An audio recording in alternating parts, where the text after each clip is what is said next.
All right, so James and I are fresh off of an exhilarating Mets victory. 6-5 win that was a lot more exciting than it probably needed to be, but we're in a good mood, so we're back, baby. Let's go Mets. We are, I'm not sure when we're going to post this, so once again, if this is a little while later, this is a road trip segment where James and I are in the car driving and we have a bit more of an informal conversation, so just you get to listen in. Or you have to listen in. We'll see how it goes. Yeah, just pretend we've held you hostage and you're in the back seat. Yeah. You have to listen to our ramblings. Tie yourself up, handcuff yourself to a chair, whatever gets you in the moment, I guess. But, so, I've done some careful sleuthing during the game, which actually just involved looking at a calendar and doing some very basic math. And I've determined that tomorrow, as we record, is James's birthday. So happy birthday to you, James. Thank you very much. And I was going to actually ask you about hockey gifts, like what's the best hockey gift you ever received, because I thought that, would be a good topic of conversation. But then, yeah, well, I'm not going to ask you about that, because during the game, you made a comment to me, and it got me thinking about superstition. Which is something that's near and dear to both of us. Yes. So, the superstition in question, James asked me if I had any peanuts, which is a reference to the superstition that we've had for any number of years now about me eating peanuts during the ninth inning to ensure a save of a baseball game. Ninth inning of a baseball game to ensure a save, which, it's as silly as any superstition, but it has worked for us in the past. So, I know, speaking for myself, some of my superstitions, both baseball and hockey related, is I will not wear, if I can help it, I will not wear the colors of the team that my team is playing if it's a game that's either important or a game that I'm attending. Smart. Yeah, that gets a little tricky when the opposing team shares your team's colors. Right. So sometimes you have to make some exceptions. But I remember during the World Series, I wore exactly the same thing that I did to, we won a game. James and I attended a game that the Mets won. And then the next game, I wore exactly the same thing. I did wash the clothes in between, so maybe that's what I did wrong, because they wound up losing that game. But yeah, my wife thinks I'm a little crazy, maybe more than a little. But so what are some of your superstitions, James? Boy, where do you begin? The thing with that is, I've always been that way watching baseball and hockey, because there's nothing you can do. You're just a fan, you're sitting there, and you're agonizing.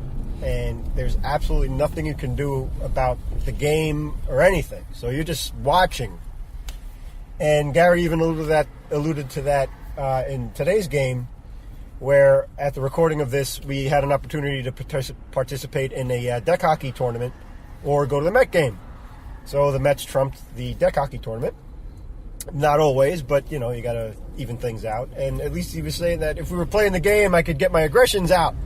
But sitting in the stands, you can't. So I've rationalized that the reason why, personally, I'm so really superstitious is that just trying to control my nerves somehow. If you're standing in a certain position or go in a certain room in the house.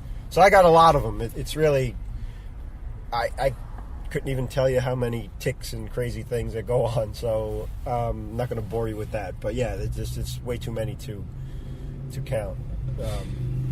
I've had situations in the past where the Rangers have been in the playoffs, and I've only eaten Cool Ranch Doritos because Doritos were successful for me in a previous game, but I only would eat the Cool Ranch because I think in that particular tournament, the Rangers were playing, or that particular round, the Rangers were playing the Capitals. Mm-hmm. And so the Rangers' colors are red, white, and blue, but primarily blue. They're the Broadway blue shirts.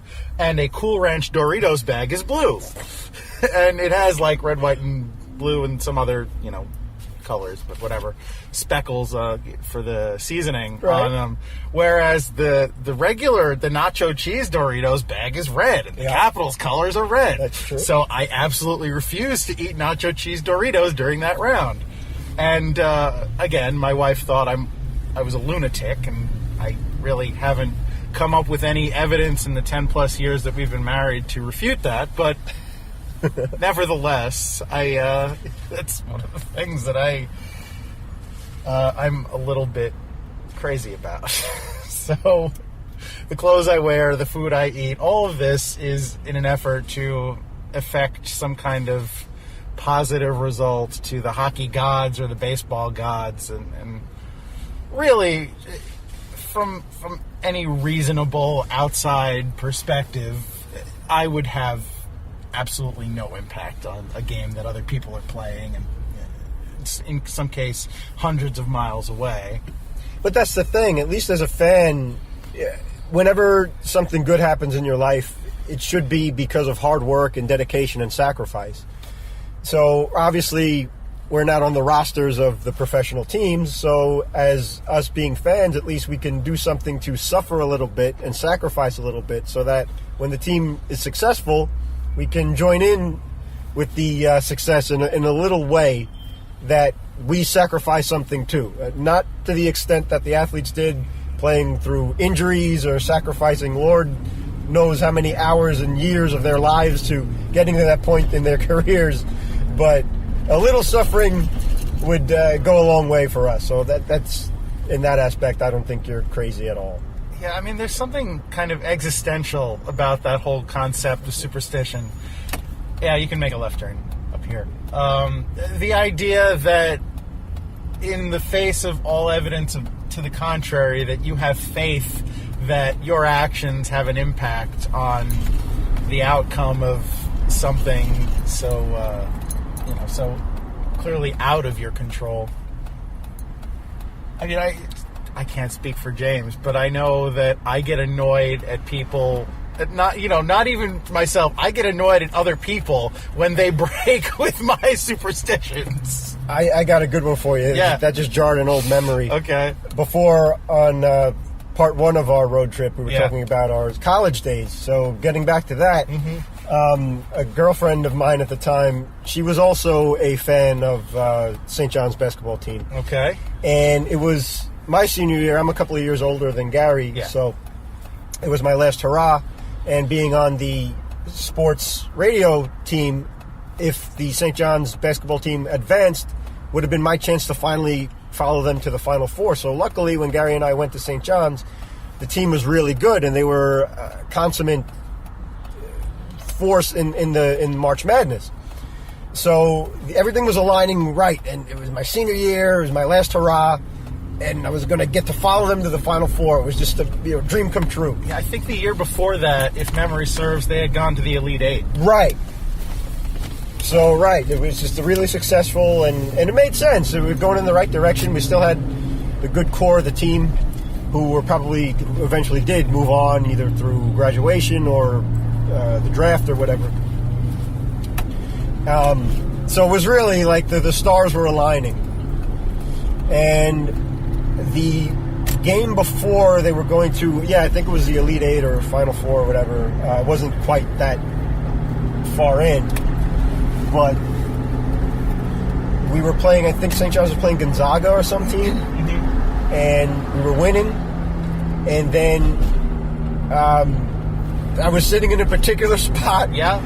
And as was my girlfriend, she was being patient, and she was, God bless her, trying her best. And then she moved, and I got very upset, and we ended up losing. St. John's lost. And she thought I was joking. It was that's how insane it was. Yeah. And I was trying to rationalize in my head the madness that was going on, for lack of a better term and pun intended. And I think I don't know if we lasted much after that, but she was really thoroughly disgusted. And so that wasn't good. Well, so I lost my girlfriend in the Final Four and everything. So. That's unfortunate. And I don't regret it. No, you're a better man for it. Yeah. Yeah, no, I mean it's silly, it's crazy, but it's so important. For some reason, these things are so important to us as sports fans. Right. I mean, I there used to be commercials on Mets broadcast or Rangers, I don't even remember, probably Mets broadcast, about people talking about their superstitions. And there was a guy who, like, if I can eat 3 hot dogs during this inning, then we'll win. Or, you know, people have to, like, do a special dance or something when somebody gets a strikeout, or I don't know. You know, different people have their different superstitions, but it's something. It's just crazy. I don't know. There's a story in my family, my wife's family, which is my family, but just for the sake of clarity. When the Rangers were in the finals in 1994 against Vancouver, Game 7, there was they were watching in the basement with friends. They had friends over, and somebody's boyfriend at the time had, I guess he had a lot to drink during the course of that day, and so he got up for the bathroom and Vancouver scored. And then he got up again later and Vancouver scored. So at that point they literally tied him to the chair. And he apparently had quite a lot to drink and was rather uncomfortable, but they won the game. So, you know, it worked. See, there you go. You nailed it on the head, because, yeah, we understand. We're rational people, Gary and I. You know, we're true blue Catholics. We don't just say we are and show up on Palm Sunday or Christmas. I mean, we believe and we pray, and we're not superstitious about that at all. We're not like, the Doors song, you cannot petition the Lord. We're not about that. However, for the sports side, it's that coincidence, exactly. It's things like that just seem to happen. Mm-hmm. That just, like, I don't know, like you mentioned the baseball and the hockey gods, that it's just, don't tick them off. Don't give them a reason. Right.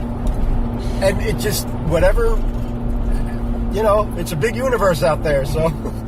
In baseball, some of this stuff, I was about to say it's common sense. It's not, if you think about it from an outside perspective. But as a baseball fan, it's common sense. If your pitcher is pitching a no-hitter, you absolutely, positively do not call out the fact that he has not given up a hit. Exactly. That is the quickest and easiest way to ensure that your team will give up a hit. And it, like clockwork, the guy comes up and then there's the hit. Mm-hmm. It happens every time. Every time. Or, if, again, with the announcers, if somebody throws up a graphic on the screen, oh, this person is 0 for his last 12 against this pitcher. Oh, he got a hit. Yeah. It's like don't tempt fate, Exactly. Right. Yeah. And again, Gary and I, big Met fans, and I won't mention the broadcaster himself because I do respect him a lot. And as we were alluding to before, at least for me, that was my dream. I always wanted to call baseball games because I was never good enough to play baseball games. So that's one. He goes to the other extreme. Now, exactly, we just said that we're rational and we understand that it's all silliness and it's not really real or anything like that, but we still do it just to try and keep ourselves calm. However, to go on the other side and keep saying this guy's pitching a no-hitter and that guy's pitching a no-hitter and where he's through this many innings, and you keep announcing it for the sake of proving that there's no such thing as superstition, that is just as bad as being superstitious. Yeah, this particular broadcaster may or may not share my name and may or may not have been mentioned in the first part of this road trip segment. Exactly. No names. No names. But, yeah, I mean, it's silly. It's silly, but it's what we live by and swear by sometimes. And that's what we live and die by. Really, that's one of the many, many beauties of sports. And Gary, to your credit, I'm telling you right now, and I'm sure you'd probably agree, had the Mets not pulled off this victory today, we wouldn't be doing the post-game. No, I don't think second part of the road trip, because it would be either very quiet or I have a pretty bad potty mouth. So, but just listen to how happy we are and giddy. You know, it's has no real effect on our lives, but it makes us very happy. And thank God, 8-game winning streak. Yeah. Am I getting off here? Yeah. You can get on here or off here. Get off this exit onto another highway. So, yeah, no, it's good stuff. Sports should be fun because it is a game, right? But it's something that you're so invested in as a sports fan. Fan is short for the word fanatic. So if you're a sports fan, you are, by definition, a fanatic about sports. And I don't consider myself a sports fan. I consider myself a fan of my teams. So I'm a Mets fanatic. I'm a Rangers fanatic. I don't even consider myself a football fan because I like the Jets and the Giants. I watch their games generally, and I will get pretty worked up if they screw up or if they get screwed. But I don't have that kind of true blue dyed-in-the-wool devotion to either team, so I feel like it's a disservice to call myself a fan of either team because that's in some way insulting the people who are that devoted to that, either the Giants or the Jets. Well, that's just you understanding what it is to be a fan, because for example, like mentioned in dating before, if anybody out there has dated a girl or a guy that doesn't share your passion for a team or a sport, it's so foreign to that person, and it's really weird to me anyway, because my whole family were sports fans, all my friends are sports fans, so you just get it. But if a time or two, if I've dated a girl who wasn't a fan of the Mets or something and couldn't understand why I was upset or in a bad mood because of a game, and trying to have to explain that, it's just, might as well have three heads. Am I getting off here? Yeah. So, but yeah, what it all boils down to, if you play, if you don't, if you're just a fan watching, it's something you can share with your family. It's wholesome. You don't have to worry about.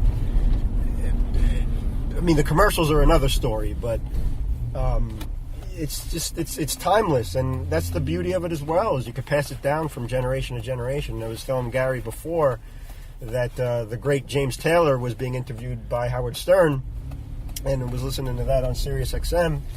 And I had no idea that James Taylor was a diehard Red Sox fan, and he wrote a song in his beautiful, unique way about his devotion to the Red Sox. And it was a touch. I mean, James Taylor, if you don't like him, I don't know. I mean, maybe you're deaf, but he's just such an emotional, deep man and incredibly talented. I'm sorry, I'm not laughing at your description of James Taylor. Can I tell you, James, this is going to sound stupid, what? But before, when you were telling me that story, I think part of my brain was focused on something else, because that's when we were online trying to get in. With the lines today were ridiculous. There was this garden gnome thing they were giving away. And really? Yeah. They had them? We were there 2 hours before, and we got shut out. Literally. It was crazy. Yeah. But when you were telling me that story, for some reason, I thought you meant Howard Stern wrote a song about his love of the Red Sox, and he had a beautiful voice. Which I guess doesn't make a lot of sense, but I was like, oh, maybe this is a facet of him that I don't know about.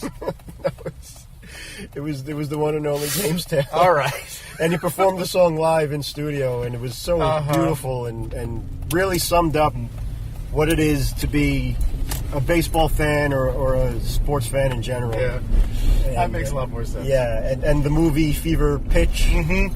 Yeah, I saw it. It's... from what I remember, I mean, it's like a date movie, but it's cute. It's about baseball and Jimmy Fallon's love of the Red Sox. Right. Yeah, another Red Sox connection there, too. As a matter of another 2004 reference, too, because they had to reshoot the movie because the Red Sox won the World Series. I think he wound up on the field. They celebrated, they shot. They get shot on the field. That's right. Not to shoot. That's right. And not only that, but they pulled off the greatest feat in the history of baseball, which has never been done ever, coming back from 3-0 and then sweeping 4 games in a row to to go to the World Series, which is just absolutely, it's never been done. So absolutely unprecedented and well-deserved. But I'm glad you mentioned dating before, because just personal story, when the night my wife and I decided to start dating, we had known each other for a while. We had both done theater together, and we were friends. But the night we kind of decided to start dating, we were feeling each other out a little bit. And it was one of the things, the kind of important things that I guess that came up was like, you what baseball team do you like? Oh, I'm a Mets fan. Oh, good, me too. It's oh, you like hockey? I'm a Rangers fan. Oh, good, me too. Because if she had been a Yankee fan or I had been an Islander fan, I don't think we ever would have started dating, let alone got married. absolutely. I think the relationship would have ended right there. Yeah, I mean, in all honesty, it does say a lot about who you are in aspects of what team you root for, because there is a sense of loyalty and legitimacy, and it's always easy to jump on the bandwagon and root for some team that always steals or buys or does whatever illegally. So what's the fun in that, really? You know, so when you're a Met fan, you've been through the ringer, and anything that the Mets have won, they've earned, and you can share in that joy.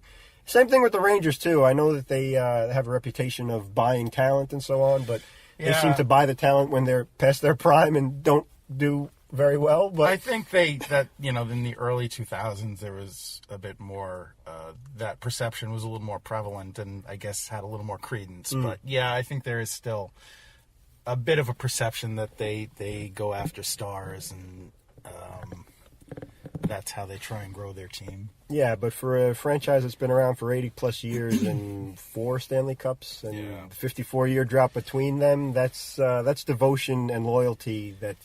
And before, I believe I was telling this to Gary, or at least another friend of mine who's an Islander fan, actually.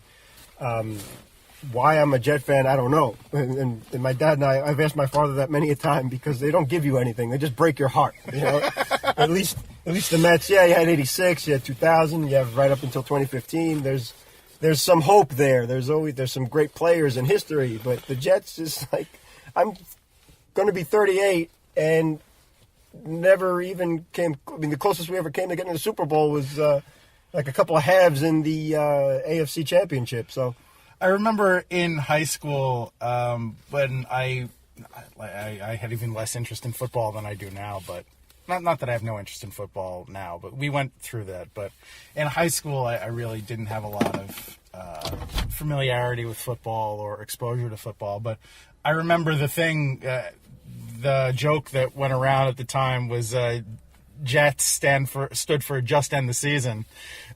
And now, to James's point, you could easily say it stands for Jesus end the suffering. Yeah, you know what? But and I wouldn't trade it in. It's tradition. I got to watch the Jets with my dad. And, I mean, last year the franchise won 10 freaking games, which is a lock in football. And we didn't even make the postseason, so go figure. But being a Jet fan is something really special, and that's what it is. It's just, I guess, I don't know if misery loves company or it's just when they win, it's just so incredible and amazing. I mean, Super Bowl III is still one of the most historic and talked about Super Bowls of all time for its significance and Joe Namath and everything like that. But to a certain aspect, too, you have the Rangers with the shadow of the 94 team and the Mets with the shadow of the 86 team. But sports, it's just it's tradition, it's fun, it's entertainment, and it's special.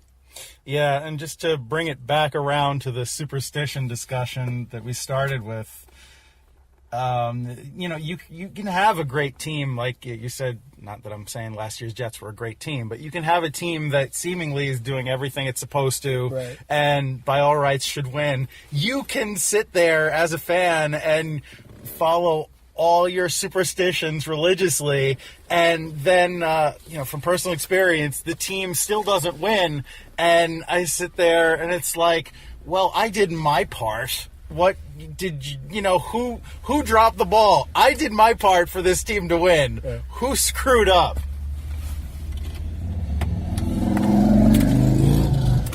This guy's spot. Yeah, sure. Well, somebody wants James's spot. We just got back to my house, so I think now might be a good time to wrap up this superstition sports segment of our Hit the Deck road trip. And only a Mets and Ranger fan would be that considerate to give the man the spot, and we didn't have to. So there's another lesson for you later. All right. So anyway, I hope you've enjoyed these road trip segments. If you have, let us know. Maybe we'll do more of them in the future. And if you haven't, let us know, and maybe we'll do them anyway to spite you. So, not like our podcast, huh? How dare you? How dare you, sir or madam? Sir or madam, what do you think you are? Judging us. Don't judge us. You sit in our shoes and do this, and then you judge us. I think I went off on a little bit of a tangent there. We're getting cut off. Oh, no. Okay. Is that the hook? Yeah, that is? Right. All right. Okay. So, on that note, I'm going to play chicken with Mr. Frosty. Mr. Softy. Yes. Mr. Frosty, I think, is the guy who makes the ice cream treats at Wendy's. Yeah.